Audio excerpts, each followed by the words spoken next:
Hello, hello. This video is going to show a very textured, sort of messy, messy is a good word for it, French twist. I hesitated to say messy because I think that there needs to be a distinction between a look that is intentionally messy and a look that is messy because there hasn't been the correct products used or placement is weird. So yes, messy, but it's a very intentional messy look. So first I prepped her whole head. I used my 1-inch long barrel Bio Ionic curling iron, and I just did every other direction, the entire head, leaving the ends a little straighter. I wanted to make sure that I had a lot of movement in there. So what you see me doing now is I am going in and I'm back combing very lightly the perimeter around her face. I've decided with this look, we're not going to do a part, we're going to go straight back. And if you don't want to have a cone head or have weird shaping, you have to have soft texture in the front. You have to have a little bit of back combing to make it uniform and look very intentional and not too helmety. So right now I've got all of my back combing in. It was very light, not a whole lot, and I'm pulling the front back.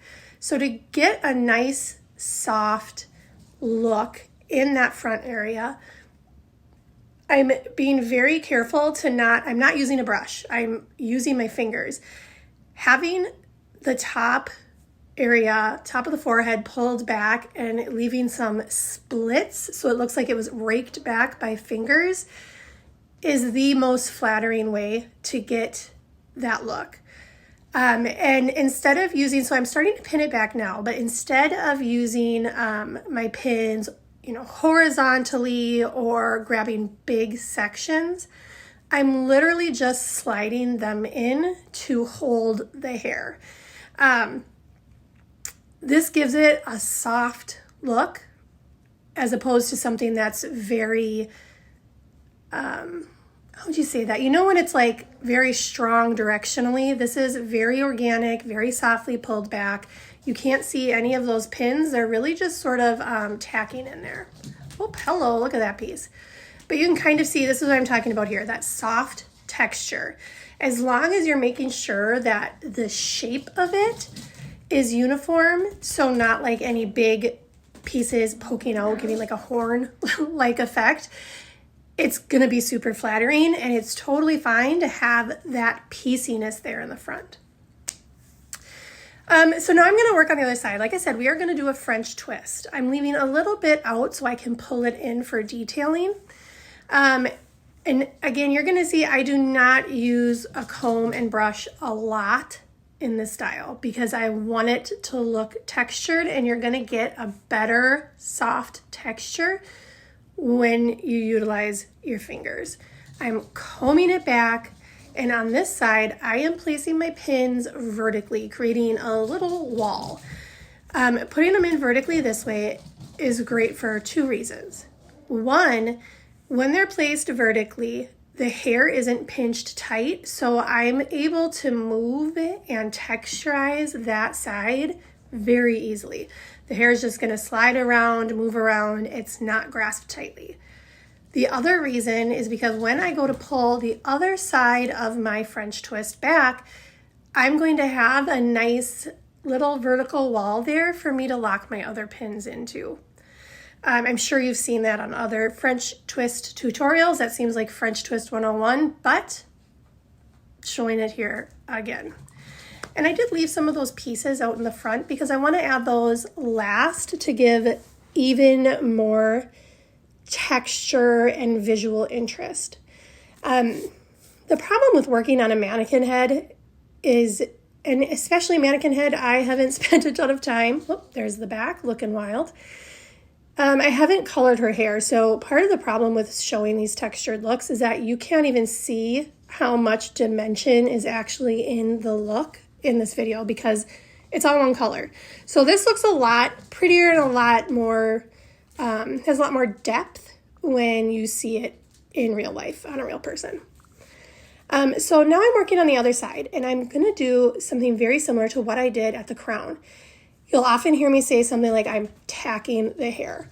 I'm not pinning it in place. I'm gently putting in a pin. I'm usually not grabbing from that top section of hair. I'm just sliding it in vertically, so I'm not grabbing a ton of hair, just to hold it directionally where I want. This gives me time to have the hair, so I have the hair directionally where I want it, but now I can sit and detail and not have it falling all over the place. You could also utilize like a duckbill clip for this, but I like the extra security those hidden pins give me. And so now here I am, I'm going to be pulling this all back. I mean, that's kind of a vibe right there, honestly. So now I'm just grabbing all the hair again, finger raking as much as I can. I'm going to have to grab a comb here in a minute just to ensure that all of the layers of hair are going the same way directionally. So yes, it is messy. Yes, it is textured, and we do not want it to be perfect. But things like having hair in that twist that the hair is going a different direction are going to make it look less intentional and more like a mistake was made. So here I am, I'm pulling out with my hands, and because this is a highly textured look, you can just go wild here. If you pull and you're like, oh no, that is a little too far out, don't worry, it's going to be fine. Just keep pulling and texturizing because we want to have a lot of visual interest. So I'm pinning from the top, and then I am going to go in, I'm grabbing some of that hair and tucking those pins in very deep into the sides. So my model obviously is very, very blonde, and I'm using very dark pins for this. So notice that you cannot see any of those pins. I've slid in a ton of them, and you cannot see any of them. So that is key. Make sure you're grabbing, especially as you're securing that French twist. You're not putting too much hair from the twist into your bobby pin when you're going to push it in. If you grab too much hair, your bobby pin is going to push out a little bit, and it's going to be a lot harder to hide in the twist. So now I'm just deciding what to do with the top. So I've done several different versions of this. Sometimes I twist the hair and tuck it into the top of the twist. Sometimes, depending on the length, I will, kind of wrap it around a little bit and have some long danglies. But just where we were situated with her length, how much I had on the top, and also her ends are very split. They are just not, I've trimmed them, but I think constant use and abuse has really done a number on them. So her ends are really dry, so I don't want to leave any of those out because that's not going to give, it's just not going to be a flattering look. So instead what I've done is I've taken it and I've just kind of done a little wrap. It looks like I've wrapped it up. And again, I'm just going to pin it in place lightly. And at the same time that I'm doing all of this, I am texturizing and pulling and making sure that I'm keeping a flattering shape with the twist, the original twist with the French twist.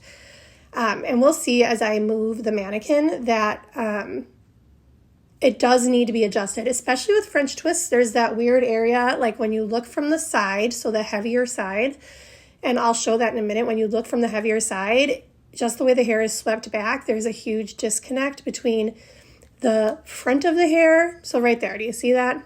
There's always a weird disconnect there. So now I'm going to do my best to texturize, fluff the back, and do what I can to make that look less separate, if you will, from the hair.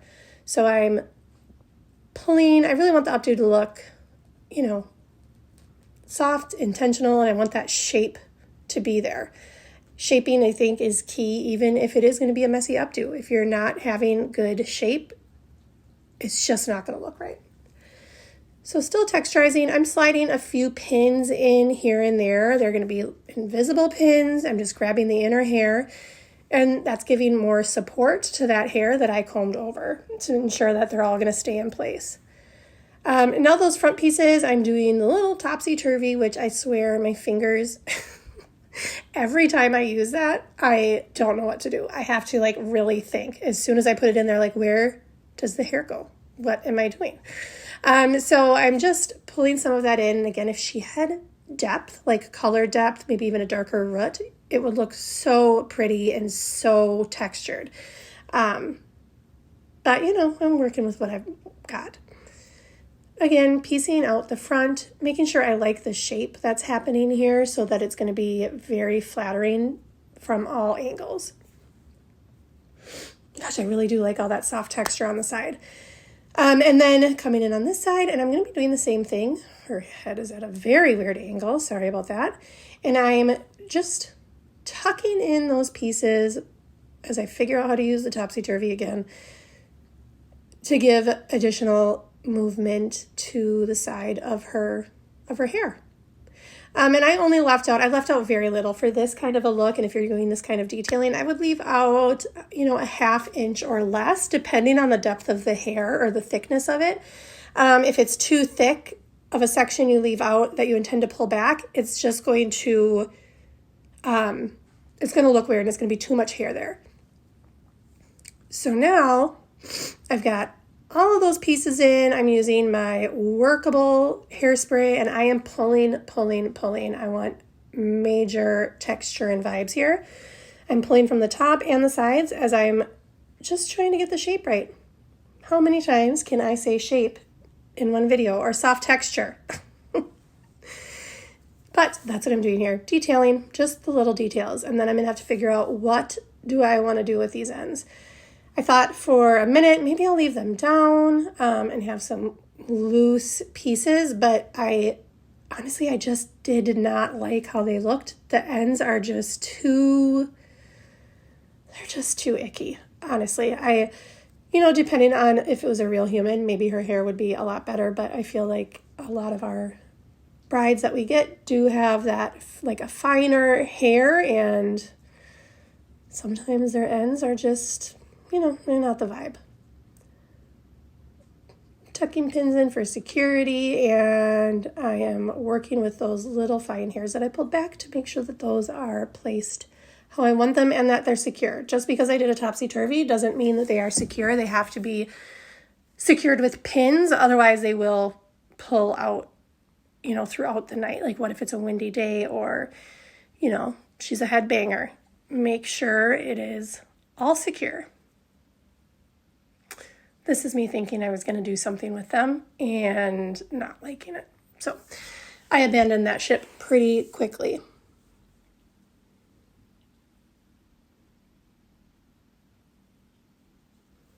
And I think that's kind of, a big part of what we do as well, and what makes us such good artists. I wanted to see how they looked, and I was able to pivot when I was like, that isn't right. They were not looking how I wanted to look, so I was able to pin them back. I didn't just leave it and say, it's good enough, it's fine.